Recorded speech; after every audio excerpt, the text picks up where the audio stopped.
warahmatullahi wabarakatuh. Perkenalkan, nama saya Irmayanti. Nah, di sini saya akan menjelaskan perbedaan hermeneutik dan semiotik. Nah, yang pertama itu hermeneutik. Hermeneutik pada dasarnya merupakan wahana penelitian dengan cara interpretasi atau penafsiran terhadap teks.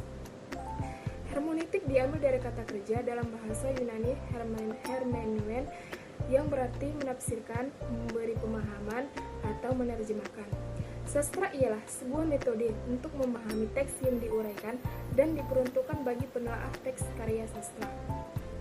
Secara harfiah dapat diartikan sebagai penafsiran atau interpretasi menurut Sumaryono 1999 halaman 23. Nah, secara umum hermeneutik dapat diartikan sebagai suatu teori atau filsafat tentang interpretasi makna. Baiklah teman-teman, di sini saya akan memberikan contoh analisis teori hermeneutik.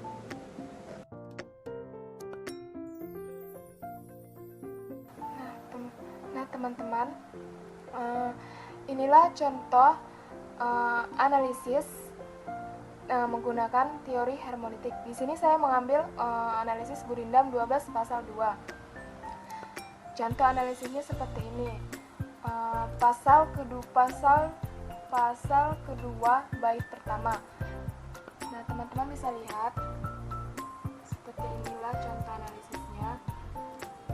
Karena kan di dalam Gurindam itu terdapat makna-makna yang tersirat di dalamnya. Jadi kita bisa menggunakan teori hermeneutik untuk menganalisisnya.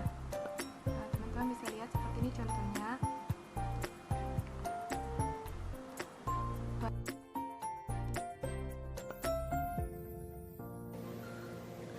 Baiklah, di sini saya akan menjelaskan tentang teori semiotik. Nah, teori semiotik adalah ilmu tentang tanda. Ilmu ini menganggap bahwa fenomena sosial atau masyarakat dan kebudayaan itu merupakan tanda-tanda. Semiotik mempelajari sistem-sistem, aturan-aturan, dan konvensi-konvensi yang memungkinkan tanda-tanda tersebut mempunyai arti. Nah, teori semiotik ini merupakan teori yang memfokuskan pada tanda untuk mendapatkan makna pada suatu karya sastra. Dalam kajian semiotik, cirinya adalah tanda, penanda, dan petanda. Penanda ini bisa kita sebut sesuatu, sedangkan petanda ini itu adalah konsepnya. Contoh, orang yang melambaikan tangan. Contoh orang yang melambaikan tangan itu bisa disebut tanda. Lalu penandanya ialah gerakan orang yang melambaikan tangan tersebut. Sedangkan petandanya ialah bahwa seseorang itu akan pergi, sedangkan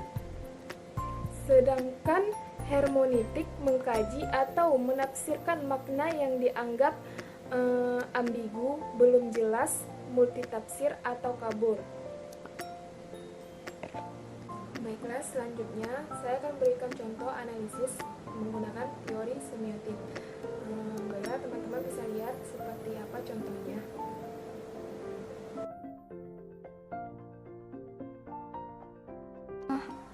Nah, teman-teman, inilah contoh analisis menggunakan teori semiotik. Di sini contohnya tuh mantra pengobatan masyarakat Melayu. Nah, contohnya dalam mantra pengobatan masyarakat Melayu itu ada mantra pengobatan seluso atau melahirkan. Nah, di dalam mantra-mantra tersebut kan banyak sekali kata-kata yang kita tidak kita pahami, kan. Contohnya maksud dari kata-kata tersebut kita belum memahami. Contohnya di sini kalimat Bismillahirrahmanirrahim. Banyak sekali kan kalau di dalam mantra itu banyak kita jumpai kalimat Bismillahirrahmanirrahim. Di sini Bismillahirrahmanirrahim itu sebagai simbol. Kalimat ini selalu terdapat di awal mantra pengobatan. Nah, maksud dari kata Bismillahirrahmanirrahim ini adalah Segala sesuatu itu, termasuk kesembuhan, terjadi atas izin Allah, bukan penutur mantra ataupun makhluk lain. Oleh karena itu, penutur mantra pengobatan harus memulai mantra pengobatan dengan nama Allah agar mantra yang diucapkan dapat berkhasiat. Nah, maksud dari mantra tersebut seperti ini, teman-teman. Contohnya seperti ini, teman-teman bisa lihat contoh analisisnya. Ini.